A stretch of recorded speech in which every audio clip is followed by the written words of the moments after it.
This is Profiles in Risk.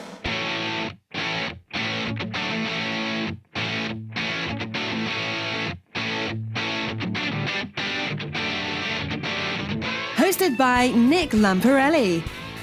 Every week, we interview those who risk life, limb, fortunes, career, and reputation, and those who work behind the scenes who look to protect and enlighten us about risk. You can find the show notes and other insurance-related content at insnerds.com. That's INSNERDS.com. Now, on to the show.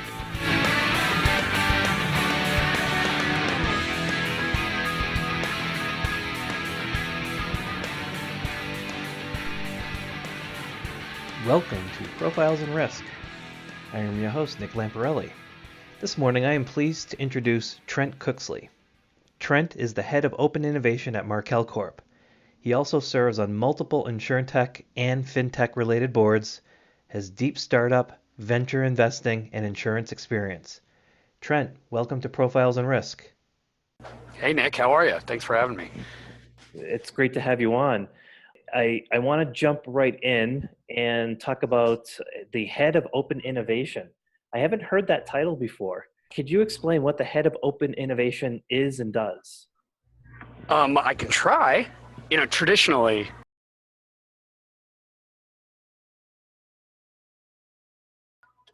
development of the idea that good ideas don't just to build better products, processes, and things like that. They come from. And so that was kind of the premise. And at Markel, specific to Markel, what I do is focus on outside of the organization. A lot of people and places have good ideas, but finding the resources and partners and technologies and where they make sense for us internally, and if they make sense, and then how do we execute on them? A main focus of mine is kind of on the fringes, so 10x type of opportunities and innovations. Digitization of current products and offerings, but with a focus on external partners.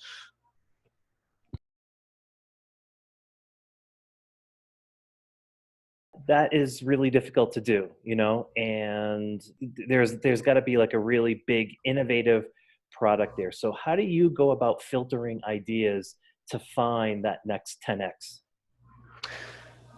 Well, so the first thing we do is we try to level set internally failure rates and success rates. So for every opportunity we look at, the percentage of our ability to execute on them is going to be much lower than maybe what we're looking at internally or what we're looking at from an incremental. You're right. It's not easy. It is hard. And I don't know if there's a complete science behind it, but we try to have like a 3 process where we look at a lot of stuff and then we send it through kind of a framework on gaps that we feel we have internally, and then just what is maybe a really cool idea. And so as a brain trust group, and sometimes it's a little bit of luck. We do it consistently. It's definitely our goal. So I lead our startup outreach globally and try to provide a central area for the operation to scout new products, new business ideas, and new models. And with that comes some strategic equity investment at times. So that could be opportunities for us to hopefully have 10x and be a part of 10x opportunities. And then I also co-lead a division that is there to execute on the ideas that maybe don't fit within current products and models. Bigger opportunities to have really big growth and really big success opportunities. But we understand that there's going to be a lot more failures. And, a lot of times big companies operate with a 0% failure rate, or employees feel like they operate in a 0% failure rate environment, and we maybe operate in an 80% failure rate. So it gives us more opportunities to find those things that maybe can become 10x. Yeah, I really wanted to get into that.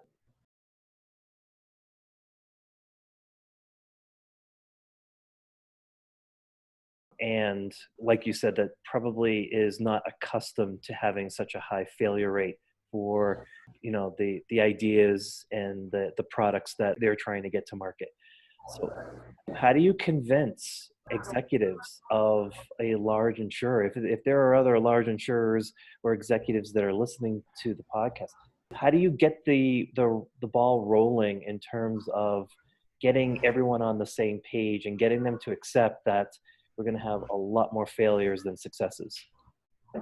Well, in today's environment, I think you just really press the FOMO button because everybody else is doing it.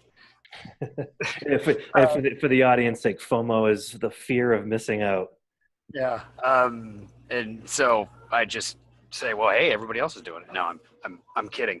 I think that in an R&D environment and in an innovation environment at the executive level, from what I see, is they're already there a lot of times. The challenge that I've seen at some organizations is really below the executive level, and getting folks on board who either are pushing back because there's a fear of cannibalization of what they do, or they maybe see resources flowing to that area that they think could be used in ongoing operations.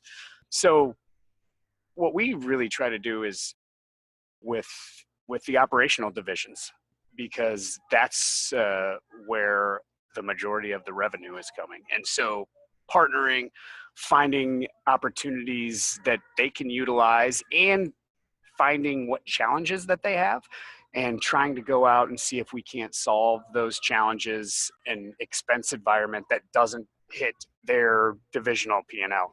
And position. So what tickles you now? What technologies do you look at? I'm talking at a high level.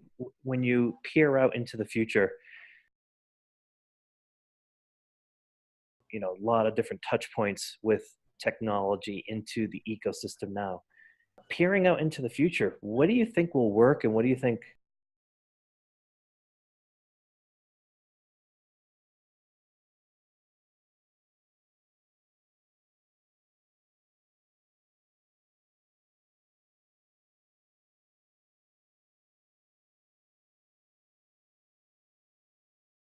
Innovation journey, and the disruption of,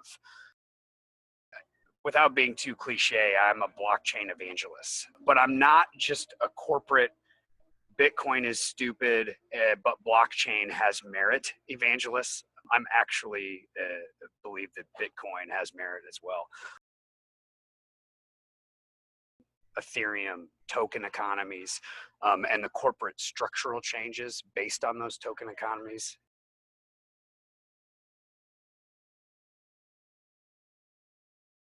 It's probably a little early for a lot of folks.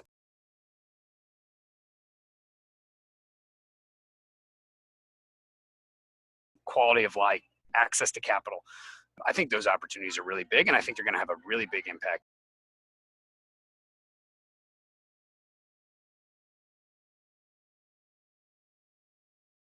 Built a little more concrete in the nearer term. I am excited about what is happening with commercial insurance specifically, using technologies and focusing technologies that maybe have been used in other areas, maybe some things in personal lines, maybe some things that have happened in more homogenous lines of business that aren't as the risk, but bringing a deeper understanding of the corporate risks, pricing, industrial, commercial. It's disjointed. It's not very streamlined, and I think that in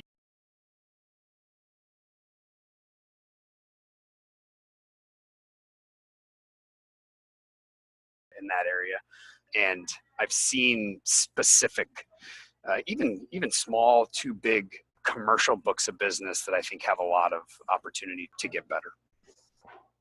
Yeah, I enjoyed your comments on blockchain. It's out of all the technologies I've seen, it's the one that I think carries that potential, depending on how it executes. It's the It's the one I think that has the potential to touch every meaningful aspect of insurance. And it's also the one that I think is the most innovative and the least disruptive, if you know what I mean.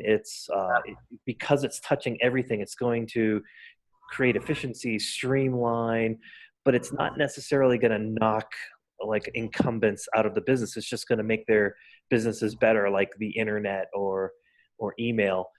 I'm curious as to what you think of IoT. I had a conversation at the airport yesterday with someone regarding IoT, and I'm now seeing the interest finally.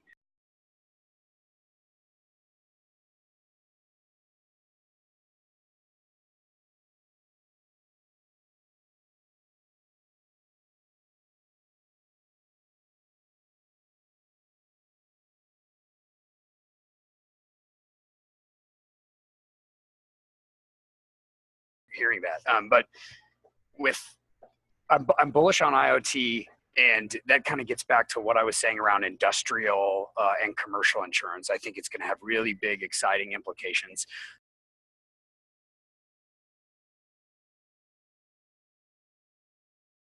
The devices, the data, the ownership, kind of bringing that all together, and then actually being able to use that data for pricing.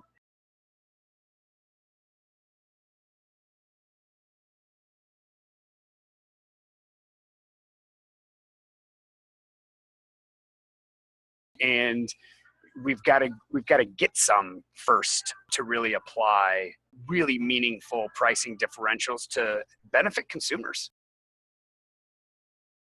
Loss control or risk preparedness, obviously those are really important as well.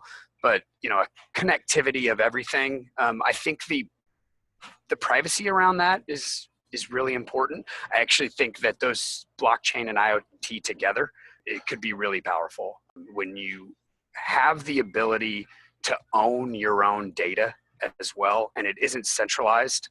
I think that's going to grow. You brought up new data.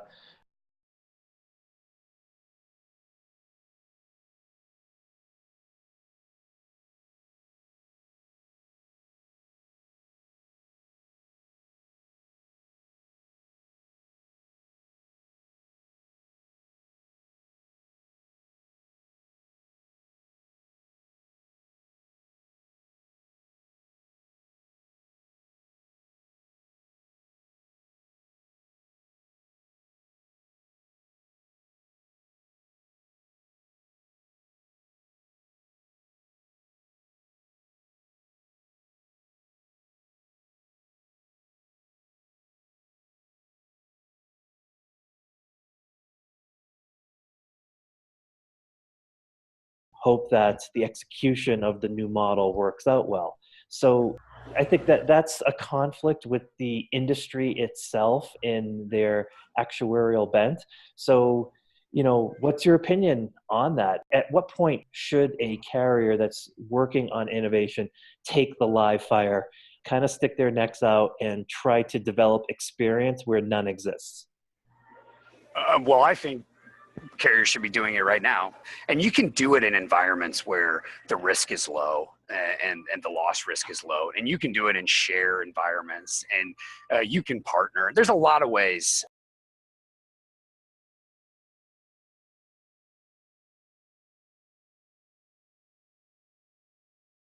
And it's really interesting when you talk about the actuarial and the pricing and the reserving groups and how they utilize maybe new data. One of the things that I'm hoping will come out of some of these innovations is that we have some of the smartest data people.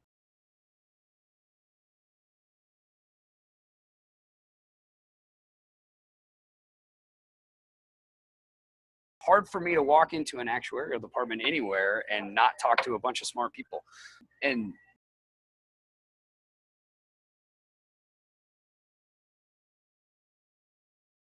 work themselves out. So with if we keep going back to the innovation bent with new technologies, when you can lay over AI on top of data and you can extrapolate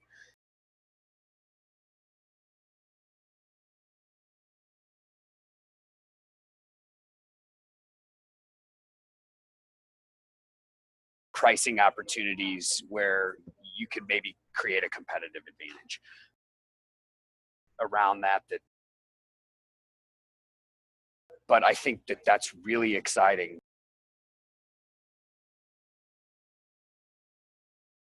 Infancy from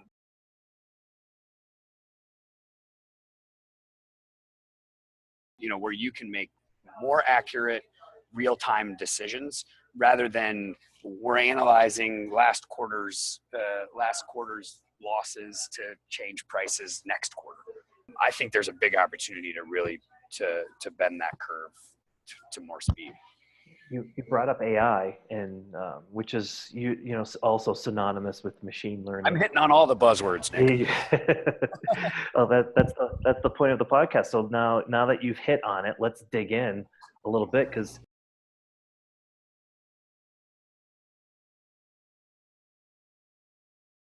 AI to the insurtech space, and I had an interesting conversation with someone about this, and I get it. I get the AI. It makes a lot of sense, but I feel like there's an inherent conflict with the insurance ecosystem where it's going to bump into AI. I think AI is wonderful in that it drives towards what you were talking about, which is accuracy.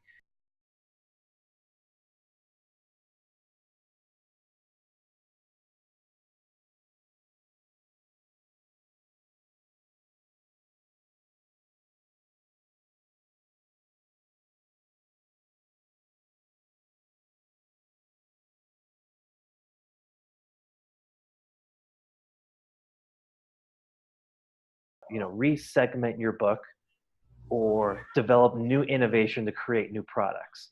What I see the resegmenting. I see the potential use of AI to make more accurate decisions.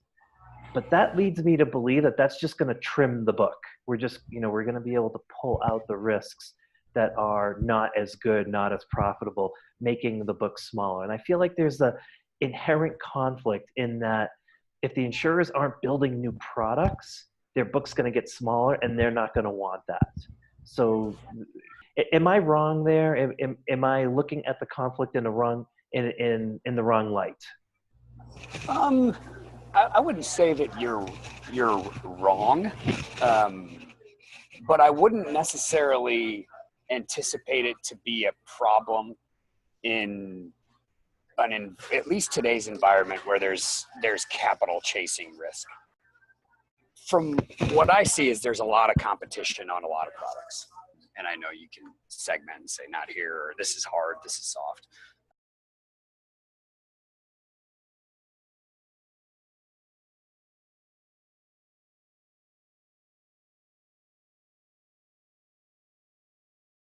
By the way, but I think it also there's some competitive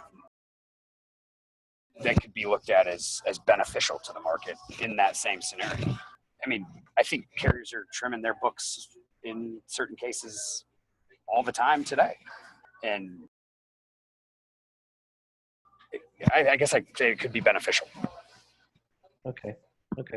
Let's put ourselves... I also haven't given that a lot of thought. Let's put ourselves in the shoes of a startup. You hear a lot of pitches, and I've pitched to you. Heard the good, the bad, the ugly.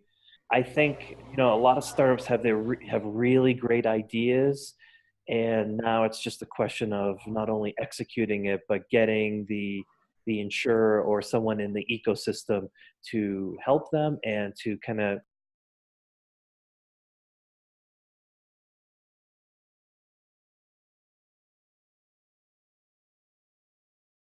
what are the types of things that they can directly affect besides the technology itself?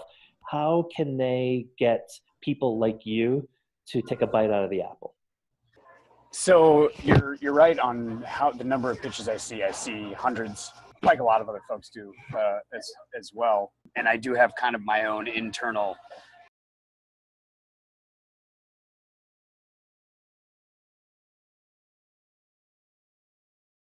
over and over and over. It's an interesting, from what we were just talking about in terms of market opportunities and incumbents and where startups are. I think it's an interesting, I don't know if I want to say conundrum, but to be an insurance company, you have to have a lot of capital and you've got to have a lot of regulatory framework. So it is a significant.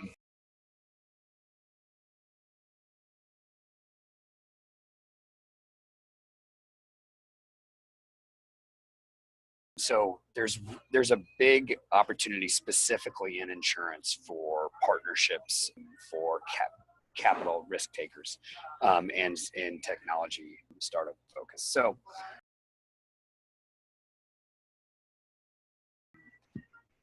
you can deliver, a future idea of what building off of that, you can have a great idea on what the future looks like and how you can do all of these things. But one mistake I see is trying to boil the ocean and, trying to do everything. And it's cliched on what you're doing, and learn how to sell and understand that process isn't a one and done process, especially in an enterprise environment, especially in an insurance environment, especially ones where you have a lot of mouths to feed. And so finding a champion internally is typically really helpful. Somebody who can just that has clout inside an organization and that can support you, obviously assuming that your idea has value and that you can execute on it. From a startup standpoint, but also the startups that I see that are really successful are the ones that really take the bull by the horns and do a lot of the work. If you're asking me to provide you with a lot of work, we are going to take a long time to execute.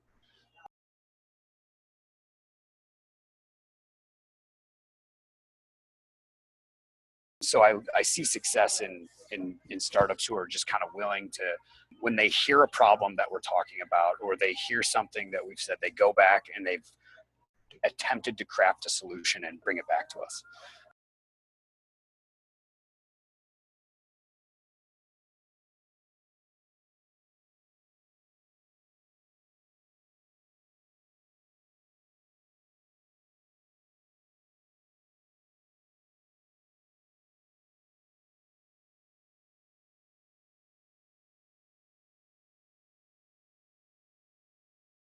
And once you've solved that challenge, then you move on to the next. And if you have a roadmap for what you're trying to solve today, with the problem you're trying to solve today, even if that can be extrapolated to solve 100 other problems, you can't solve 100 all at once.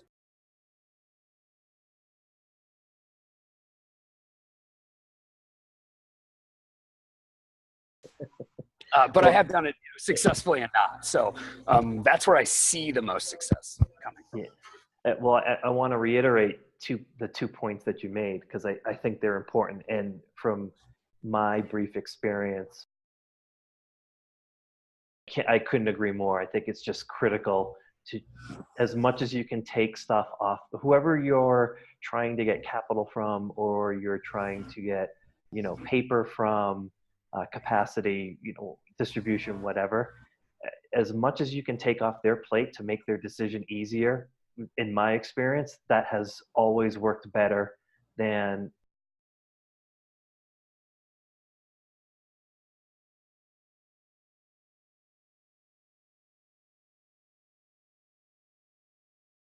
underappreciated is the ability to sell. And this is coming from an amateur salesperson. I'm always trying to improve my salesmanship, but I know a good salesperson when I see them. And it is, you talked about 10X when we started the podcast.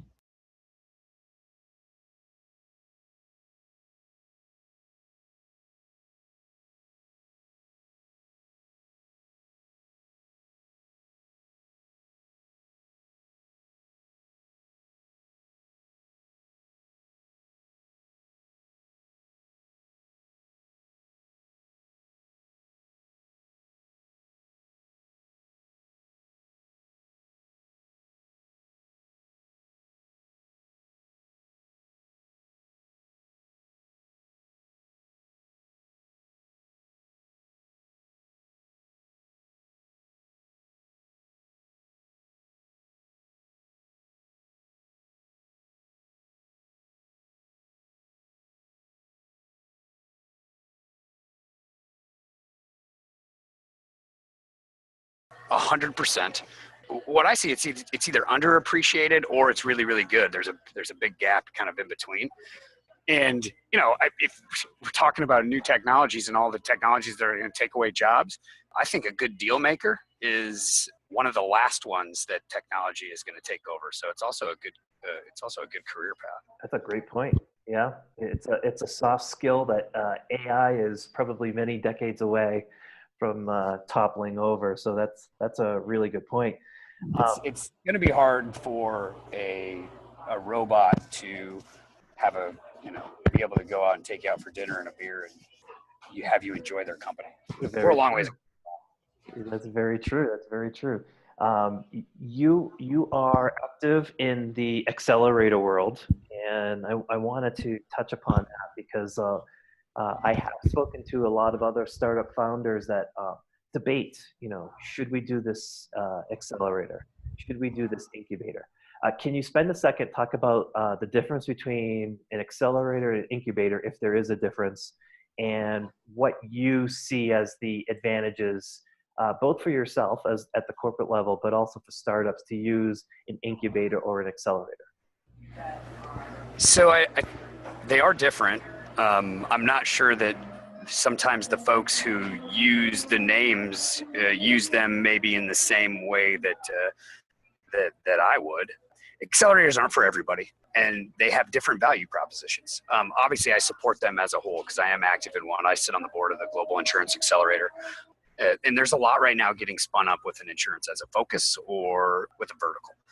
So what I tell startups or entrepreneurs that are asking about it or looking into it is for them to identify the top keys that they're trying to get out of the accelerator and then match those with what the accelerator offers. And that's a two-way interview, both for the entrepreneur and the accelerator. Are you looking just for networking? Do you need detailed mentorship? How far along are you in your journey? How much time will you get with the people that you need to get with? Ask a lot of questions and match those things up. One, or do you want to be in an accelerator or an incubator? And then two, finding the one that's going to work for you. And I'll tell you that if you're applying and you've done that work, you're probably going to get accepted because it's going to be a good fit both ways. Talk to other entrepreneurs in the same stage and funding area with an emphasis that aligns with yours, and make sure that you're ready to commit to what they ask as well. Review the quality of the pool of the current cohorts and members, and how much time is given around the need. Program focus and the content is important. So focus on what they deliver and what you need as a startup, and then identify if maybe an incubator or an idea. I think crucial for success as accelerators, the ones I've seen tend to perform well are with companies that have some initial action but need to speed up investment. And incubators are just the word implies it, right? They're going to be better for idea evolution. And then from a corporate standpoint is you've got to get involved to really figure out what's going to work for you. I say a lot, you're going to get what you give. You could be involved, but if you're not going to spend the time doing the work, you're not going to get results from it, and you're not going to have a good taste in your mouth. And it goes the same with incubation, idea evolution from accelerators. One thing that's really challenging for me is I love to have conversations with entrepreneurs and startups and talk about their business and listen to them. But if you're looking for me to help you come up with the idea, a lot of times the corporates don't have the time for that. And so that will help you decide where you need to be in kind of the accelerator journey. But overall, I'm a big supporter. Yeah, that gets back to what you said before, which is taking the bull by the horns, right? As much of the idea development, as much of the proving of the idea that the startup can do, the easier it is for you to make a decision, right? So, you being on the other side of that, what's your opinion? From my experience, the deals move faster and they move, period, when the startup just does a lot of the work, when they kind of think outside the box. My thing is flood insurance. So I feel like it's incumbent upon us to try to explain what's new, where's this field heading towards, how the insurer and the broker can make money off of this. So how can it be made better for the consumer? How can we prevent our clocks getting cleaned by super large events? And as much as we can kind of dissect that, and whether that means creating our own data and doing presentations or discussions that way, or using a carrier's data and doing it that way and showing them this is how we would have done it. I just think it's very important to try to do as much of the work. But Trent, I think there's even being on the other side, there is a lot of head scratching. Maybe this is just the salesmanship and not asking the right question. But there's a lot of like, well, what are they looking for? I think the ability to move the ball down the court is probably the single most difficult aspect of this, because it's trying to find that fit, trying to find.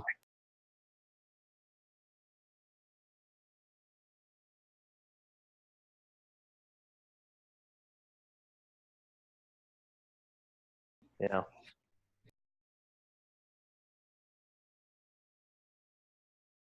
Then we can move on to the next level. Yeah. What's that old saying?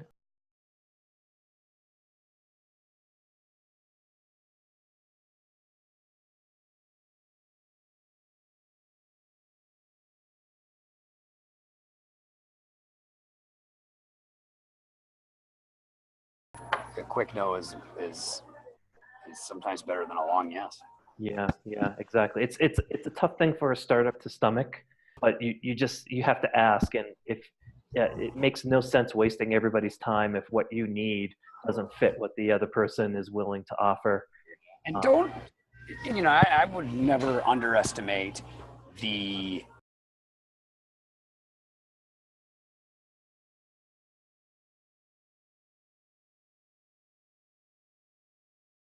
it doesn't even have to be a lot, especially if the idea really has legs and the opportunity really has legs. But even if people aren't going to admit it, you do business with people that you like. Yep, couldn't say it better myself.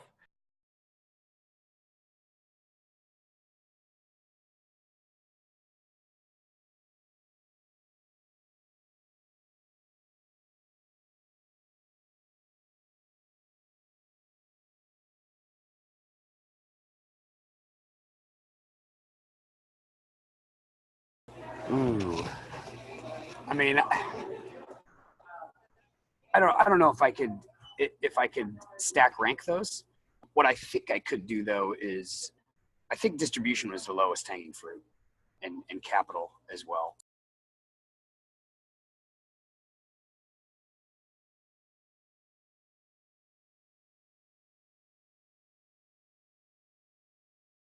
And I think capital is happening as well.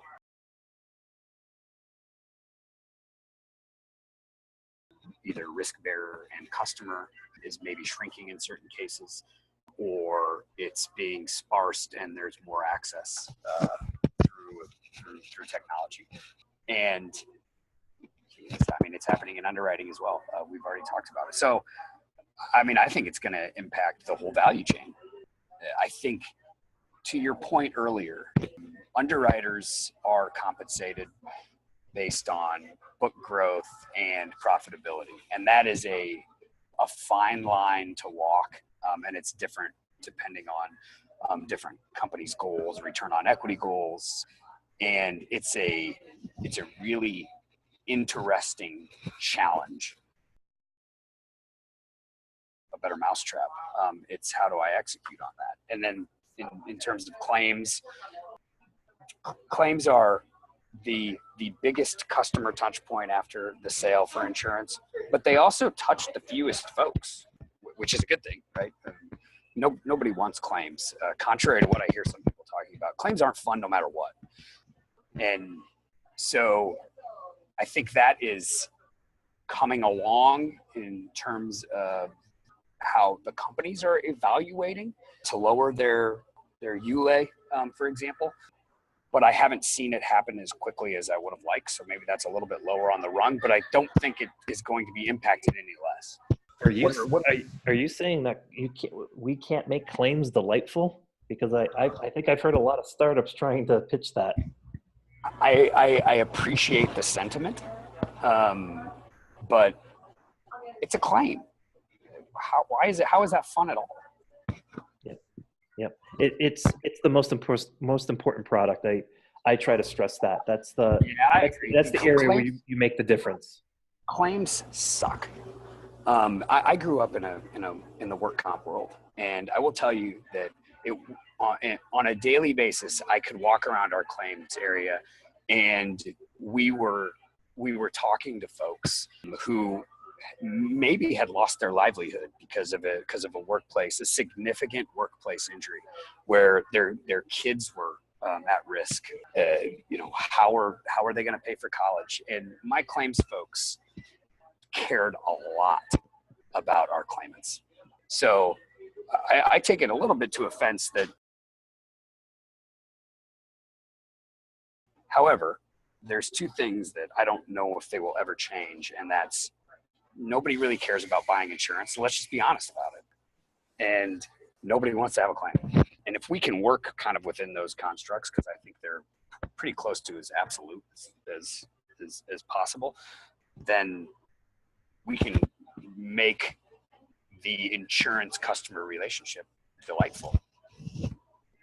When I hear technologists coming into the space talk about insurance,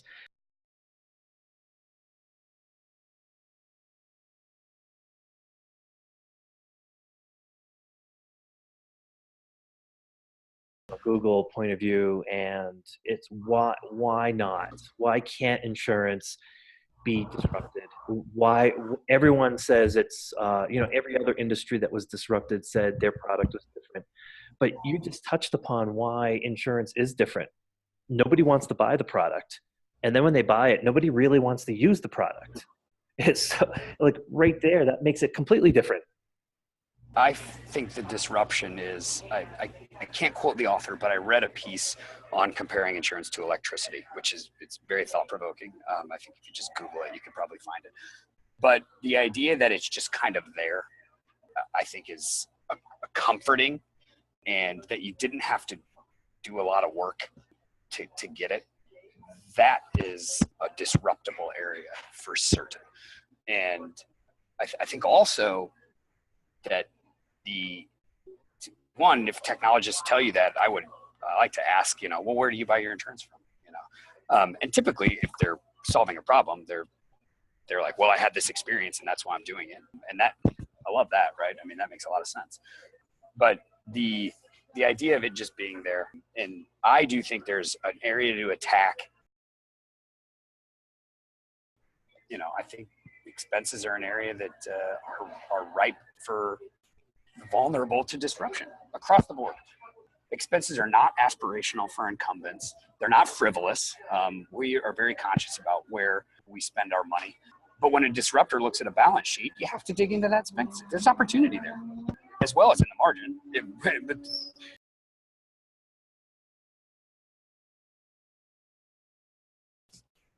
That's very true. And I think a lot of folks outside don't get that. They think claims are constantly denied, and it's like, well, the proof is in the pudding.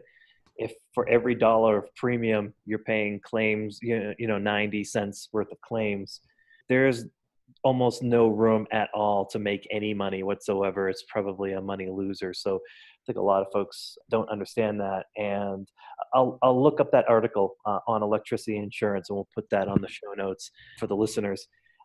Trent, I want to respect your time. We're getting close to the end of the recording. I want to transition over to you personally. How does one end up as head of open innovation for those that are younger and have an investment bent? How did you get to your current position?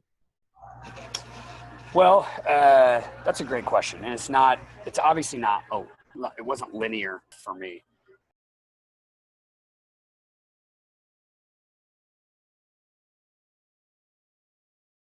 As well as insurance operational roles in multiple different multiple different areas. And I had also been an angel investor and a co-founder in a few different ventures.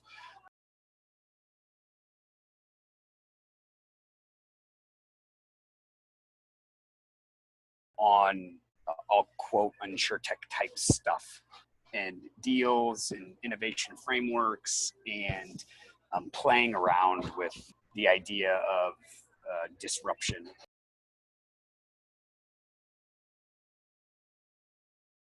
And this is a really sharp group that just had like minds, and we pushed really hard, and we kind of set up frameworks, and we got really good feedback from a lot of folks internally on a multitude of different recommendations. And we were actually making recommendations, proposing things. We should do this, we should do that. Good feedback, but it'd kind of be like when it was over, nothing would really happen. We didn't really feel like we had purview in certain cases, other things we could just do. And we did some things that were low risk, low expense without asking. And we figured, we'll just ask for forgiveness instead of permission. And we had some success with those.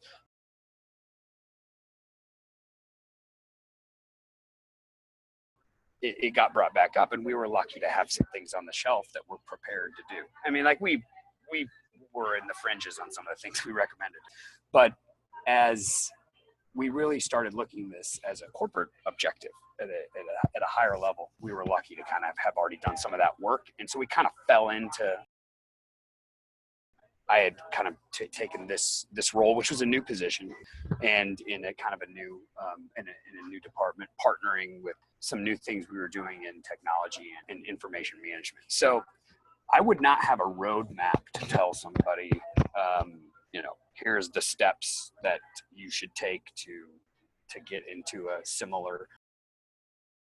But then I would also say, I don't think anyone can really follow that roadmap from a career standpoint, because everybody's different.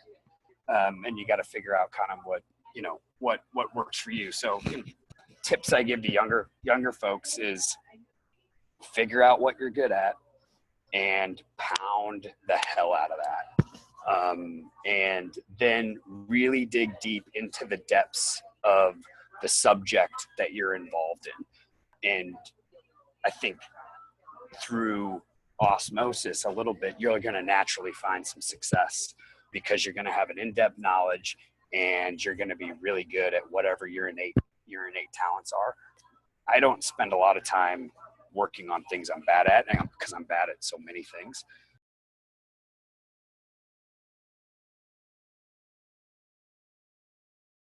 And that's helped me tremendously. One, from a stress aspect, but you enjoy what you're doing when you're doing what you're good at.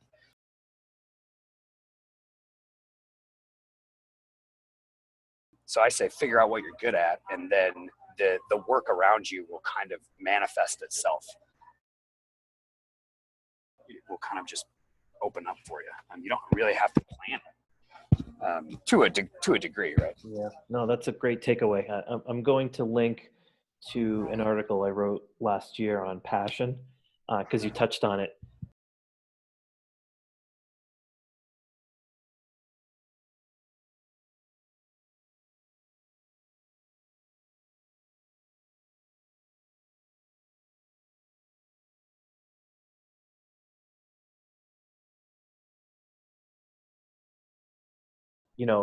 You asked, you were you took the bull by the horns.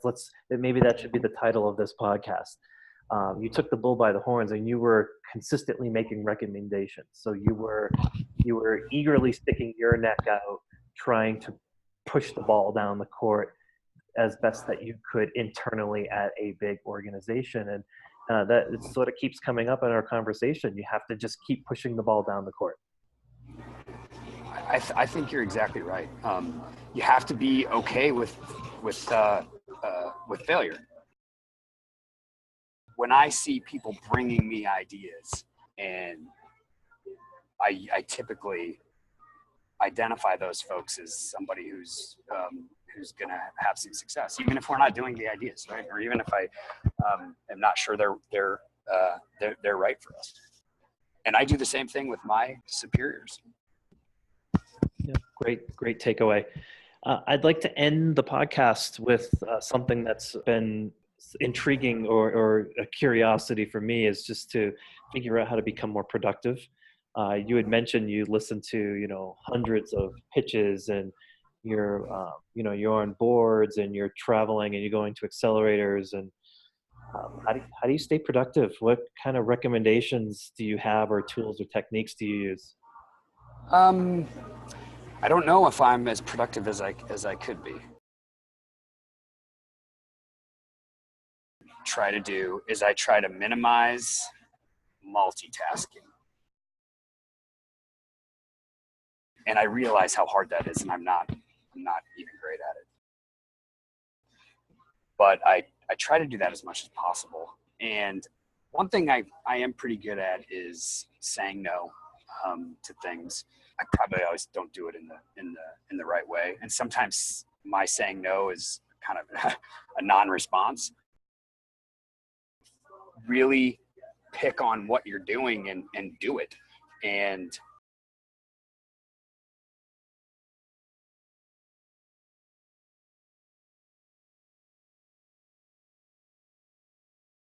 if you develop some history at a company, a lot of stuff really hangs with you. Less so obviously at a startup because you're starting from scratch. But if you're at a company and you've been there, I've been at Markel for overall 13 years. I came from an acquisition 7 years ago.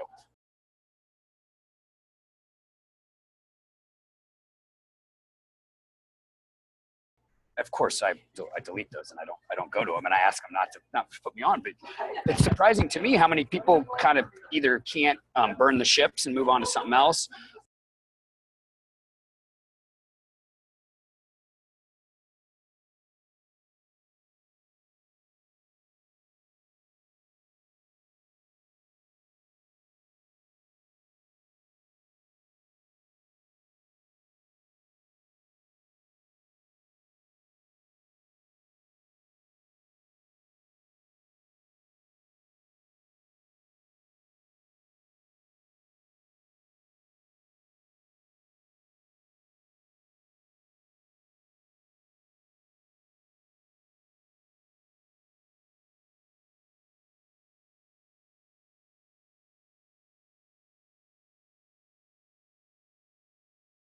What books you?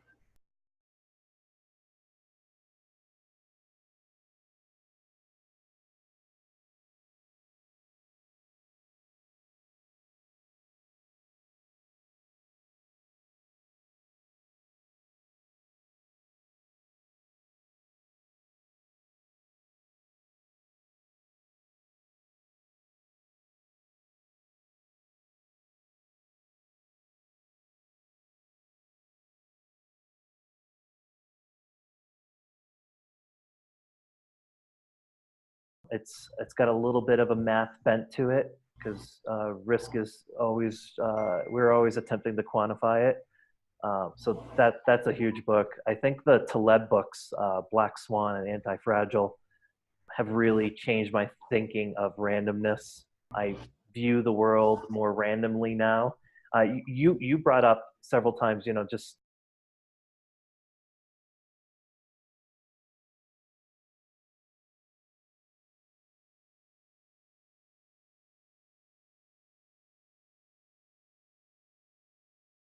and then there's a biography on Warren Buffett called, which is fantastic, and I think anyone listening to this should really know the ins and outs of Warren Buffett because I think he's a tremendous role model when it comes to risk and insurance and how to deal with it.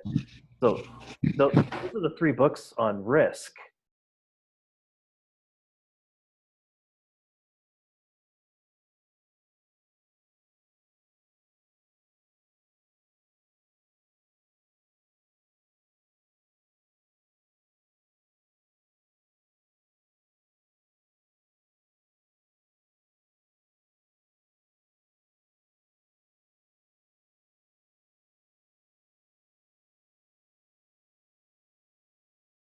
For a few people in my life, for their lives. I just think you can't go wrong. It's not a book that you read. It's a book that you study. It's a book that you jump into. And those are the ones I always recommend. Do you think it makes you effective because you can accomplish what that book asks you to do? Or because of actually what you're doing? No. Because it is hard. No, yeah, I think it's effective in that one, most people don't do it. So it's differentiating. And I think successful people just do the things that unsuccessful people aren't willing to do. But I just think it's just natural stuff. Like, again, grabbing the bull by the horns, being proactive, just taking responsibility for your actions. Stephen Covey, who wrote the 7 Habits, had a really great saying. When there's a stimulus in the world that happens to you, there's a gap in time, and you can choose how you want to react to that. That gap might be very small, but the stronger you make your internal being, that gap in time gets bigger, and you have more opportunities to choose how you want to react to that. And I'm trying to execute on that. I truly believe that's the case, that there is that gap in time, and that we ought to take more responsibility for our actions. I think that does make you a better person. I just think it makes you more effective. It removes the possibility that you have excuses or reasons for why you failed. And I think the more that you can take onto yourself and just assume that responsibility, the better it is for you in the long run. Makes a lot of sense. So what's the last one you read? Oh, the last book. I have like 10 books now that I partially read, here or there. And I almost entirely read nonfiction. And I think, as I mentioned earlier on, I'm trying to become a better salesperson. So I read a lot of books on sales. There's Tony Iannarino. I'm Italian. I should be able to pronounce that, but I can't. He's written a couple now, and sales is not what you think it is, and I think his 2 books will become the Zig Ziglar of sales books in 10 or 20 years. He's got YouTube videos and things like that. And I'm trying to become a better deal maker. I'm trying to become a better persuader, trying to get people like you, honestly, Trent, to, understand my message, and trying to get the ball rolling down the court and seeing if there's a way that we can work together. That kind of thing is very important to me. So when I'm not taking care of a 20-month-old, I'm trying to read sales books. Well, congratulations on that. I can't say it's working well, but I'm trying.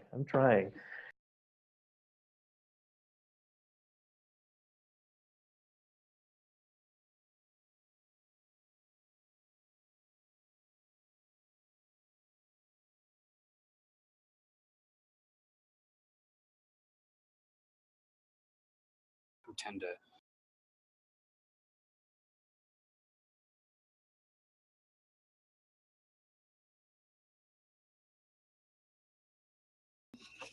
which was really, really interesting. I'm making it through Leonardo da Vinci's right now. It's taken me quite a long time. It's huge, but there's pictures in it, so that's helpful.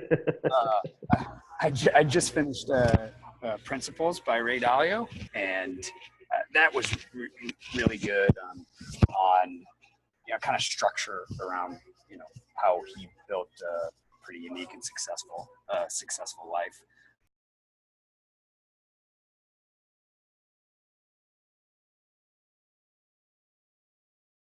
Really interesting.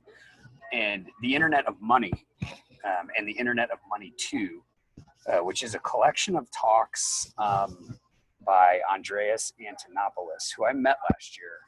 And that is a Bitcoin focused book, but he gives a lot of talks that you can actually see on YouTube. You can see his talks.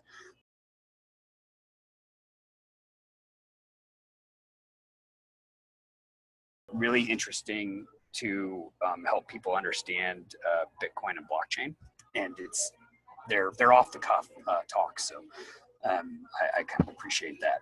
From an innovation standpoint, from a corporate innovation standpoint, I reference the book The Venture Imperative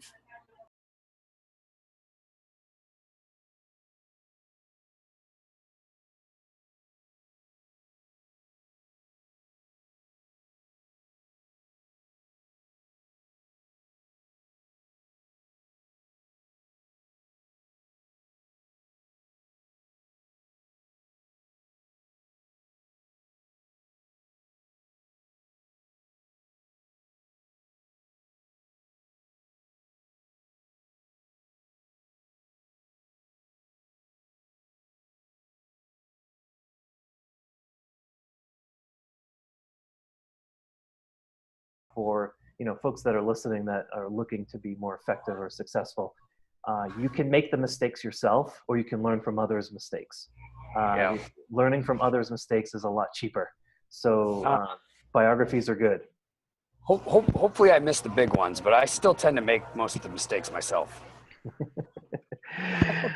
I do as well. Trent, thank you so much. It's been a pleasure, and I learned a lot. I think our audience has learned a lot as well. This was great. I really appreciate the opportunity, Nick. Thank you. My guest this week has been Trent Cooksley of Markel. Thanks again, Trent. Thanks. Bye-bye.